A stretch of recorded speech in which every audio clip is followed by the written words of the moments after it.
Béninoises et Béninois, mes chers compatriotes, après les événements de 2012 et 2013, j'ai pardonné. J'ai réellement pardonné. Et mon pardon est définitif et irréversible. Je le jure, au nom de la République. J'ai assumé le pouvoir d'État, comme vous le savez. Je l'ai exécuté et j'en connais les rouages et les difficultés qui en sont liées. On ne peut pas les surmonter en s'éloignant de Dieu, le Père céleste, créateur du ciel et de la terre. C'est pourquoi, prouvez à toutes et à tous que mon pardon est sincère. Et pour pardonner et donner une chance au président Patrice Talon de gouverner pour le bien de notre peuple. Qu'au matin du 6 avril 2016, je lui ai offert la Bible, l'un des plus grands livres saints qui organise la meilleure gouvernance dans la société. J'espérais sincèrement qu'il en ferait un bon usage tout au long de son mandat. Le roi ne saurait s'installer indéfiniment dans les œuvres de la chair, ni s'offrir indéfiniment des droits et ignorer indéfiniment ses devoirs à l'endroit de la cité. La justice divine est implacable. Mes chers compatriotes, Béninoises et Béninois, 3 années durant, je me suis gardé de me prononcer solennellement sur la gouvernance du pays, espérant que le sursaut patriotique l'emporte sur la gestion planique du pouvoir, qui considère certains citoyens comme des citoyens de seconde zone. Ce silence est l'expression de mon choix de ne point interférer dans la gestion de mon successeur, mais d'observer. Aujourd'hui, mes chers compatriotes, au regard de la gouvernance imposée à notre peuple, des nuisances de tout genre qu'elle induit, et singulièrement la crise politique que subit actuellement notre pays, c'est un devoir patriotique et de salubrité nationale de rompre la réserve dans laquelle j'avais choisi de me murer en dépit des provocations et humiliations dont ma famille biologique et politique et moi-même continuons de faire l'objet. Cette gouvernance permanente de musulmans et de provocation instaurée depuis 3 années est montée crescendo avec le vote de la loi sur la charte des partis politiques et le code électoral. Nonobstant la désapprobation par la majorité d'entre vous de ces lois exclusives et génératrices de conflits, le pouvoir en place n'a eu cure de vos protestations et a poursuivi allègrement l'escalade. Nous voilà aujourd'hui, chers compatriotes, dans une situation inédite. Dans notre pays, notre cher pays, où une bonne frange de la population est privée de son droit de libre choix, étant entendu que les candidats qu'elle soutient sont purement et simplement exclus de la compétition électorale par le chef de l'État. Cette crise que traverse notre commune patrie est une première depuis la fin de notre historique conférence des forces vives de la nation de février 1990. Pour la première fois, sous le renouveau démocratique, sont qualifiés à prendre part aux élections législatives deux listes de la même obédience politique et créées par le chef de l'État. Cette situation inédite, mes chers compatriotes, dans l'histoire politique de notre pays et même en Afrique, notre cher continent, a ému la communauté internationale qui a successivement dépêché une délégation de la Commission de la Communauté économique des États de l'Afrique de l'Ouest, la CEDEAO, le représentant du secrétaire général des Nations Unies et une délégation de l'Organisation internationale de la francophonie au chevet de notre démocratie menacée. Sans oublier les émissaires spéciaux de son Excellence Muhammadu Buhari, président de la République fédérale du Nigeria et président en exercice de la conférence des chefs d'État et de gouvernement de la CEDEAO.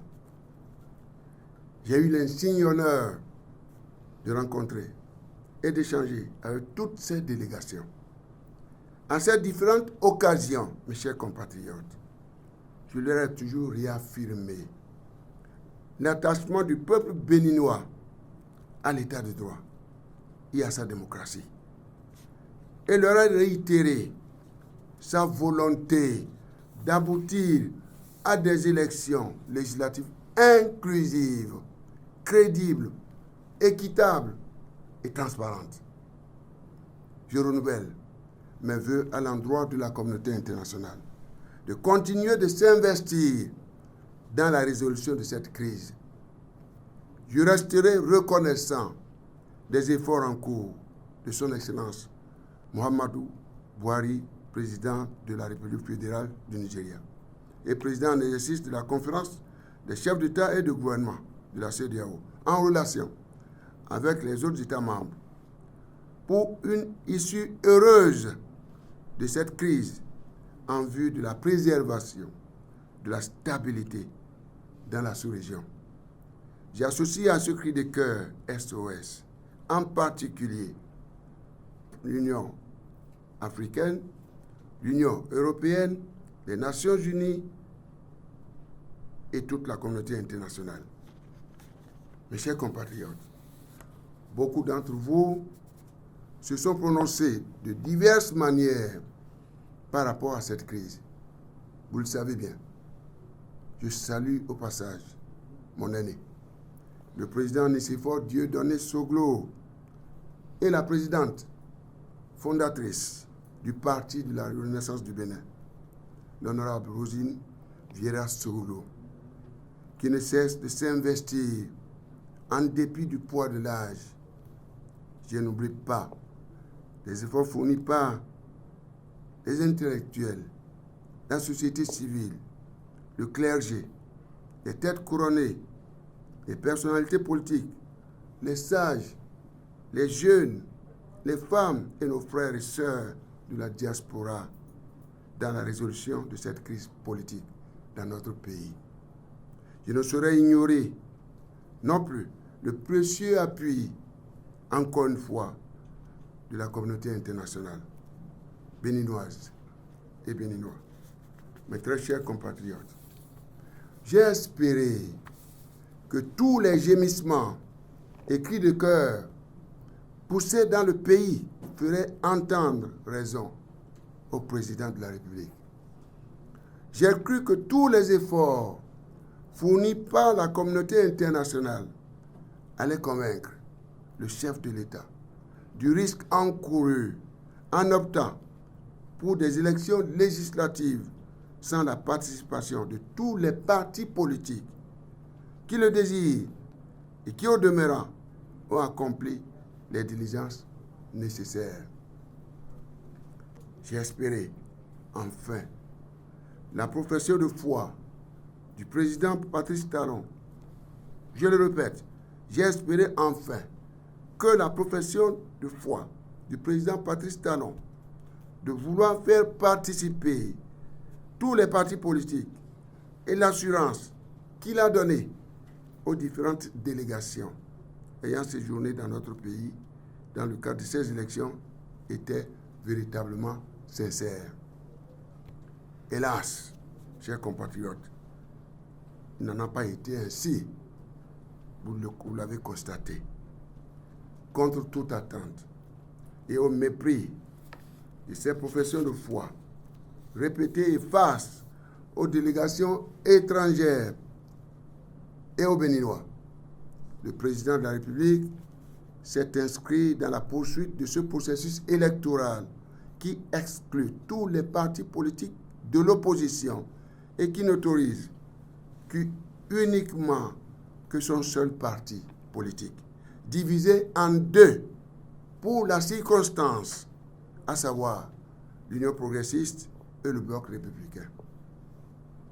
Béninoises et Béninois, mes très chers compatriotes, on gouverne pour le peuple. Toutes les difficultés rencontrées tout au long de ce processus devraient pouvoir dissuader le président de la République de continuer sur sa lancée et sa propre logique préméditée. Tout parlement qui découlerait de ces élections ne peut aboutir qu'à une instabilité institutionnelle chronique dans notre pays. Les intimidations, les arrestations, les menaces d'arrestation, les emprisonnements, les interdictions arbitraires de réunion ou de manifestation des opposants, le déploiement et le redéploiement dans nos villes et campagnes des chars d'assaut, les mandats d'arrêt non justifiés, la contrainte des opposants à la clandestinité, à l'exil, ne sont pas des solutions à la situation qui prévaut actuellement dans notre cher pays, le Bénin. En tant qu'aîné, ancien président de la République et citoyen de ce pays, il me plaît de dire au président Patrice Talon qu'il n'est pas dans la bonne direction. J'en suis profondément convaincu. Profondément convaincu. S'entêter, c'est tourner dos aux idéaux de la conférence des forces vives de la nation. C'est détruire notre héritage démocratique. C'est décrédibiliser et isoler notre pays au plan international. C'est détruire sa légitimité internationale. C'est détruire la paix et la stabilité de notre patrie commune, mes chers compatriotes. C'est inaugurer un cycle de violence inutile. C'est enfin mettre en péril la sécurité et la stabilité dans la sous-région. Plaise à Dieu, le Père Céleste, de nous en préserver et de nous préserver du pire. En conséquence, j'en appelle au sens élevé. Je dis bien, en conséquence, j'en appelle au sens élevé de l'État et de responsabilité du président de la République, M. Patrice Talon. Je l'invite à prendre toute la mesure de la gravité de la présente situation, qui ne nous honore guère, et à arrêter le processus électoral en cours. Qu'il puise la bonne formule dans le riche arsenal juridique à sa disposition pour juguler la crise. Ce faisant, mes chers compatriotes, le président aura contribué au renforcement de la démocratie, à la préservation de la paix, aura réussi à éviter des lendemains douloureux, véritablement douloureux, à notre peuple.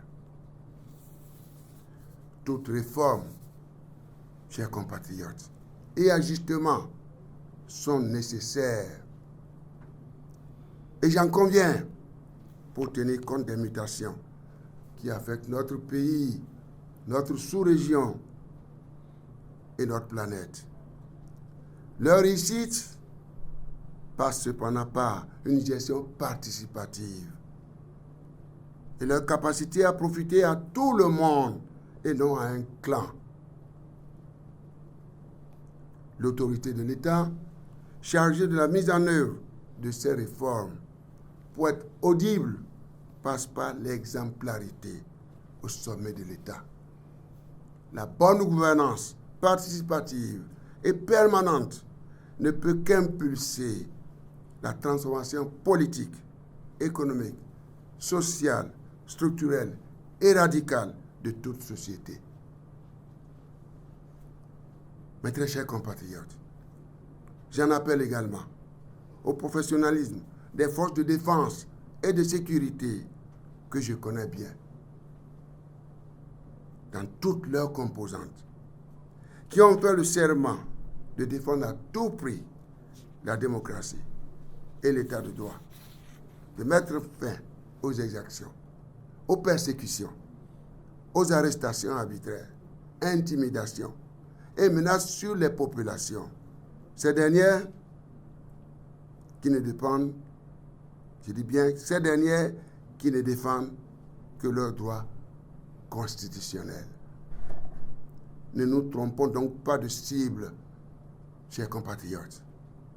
Je formule les mêmes vœux ou les mêmes souhaits à l'endroit de notre justice et sollicite son impartialité totale. Mes chers compatriotes, au cas où le président Patrice Talon s'obstinerait à conduire le pays dans le monolithisme politique total et profond, toute chose contraire à notre Constitution du 11 décembre 1990, j'invite tous les Béninois, toutes les Béninoises de tous bords, les institutions de la République, les acteurs politiques, les magistrats, les acteurs des médias et de la presse, les syndicalistes, les agents de sécurité et de défense, patriotes, les femmes de nos villes et campagnes, les jeunes, les confessions religieuses, les enseignants et autres travailleurs de tous les secteurs, les artisans, les commerçants, les ouvriers, les producteurs agricoles, etc., à user du pouvoir que nous donne notre loi fondamentale pour faire arrêter le processus électoral périlleux en cours, afin de rechercher et de trouver sans délai, sous la grâce du Seigneur, les solutions idoines pour organiser des élections législatives véritablement inclusives, crédibles, équitables et transparentes. En effet, la légitimité excède toujours la légalité. Il ne saurait y avoir d'élections législatives au pays de Béanzé, Kaba, Bioguera, sans l'opposition.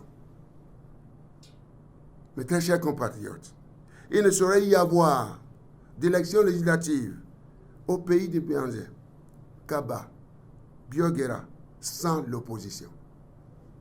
Mes très chers compatriotes, il ne saurait y avoir d'élections législatives au pays de Béanzé, Kaba, Bioguera, sans l'opposition. Ensemble, dans la cohésion nationale et dans un sursaut patriotique, gagnons le pari d'un Parlement inclusif pour garantir la stabilité, la paix, la prospérité partagée et l'avenir radieux de notre patrie commune, le Bénin. Vive le Bénin, vive la démocratie béninoise, que Dieu bénisse notre patrie commune, le Bénin. Je vous remercie.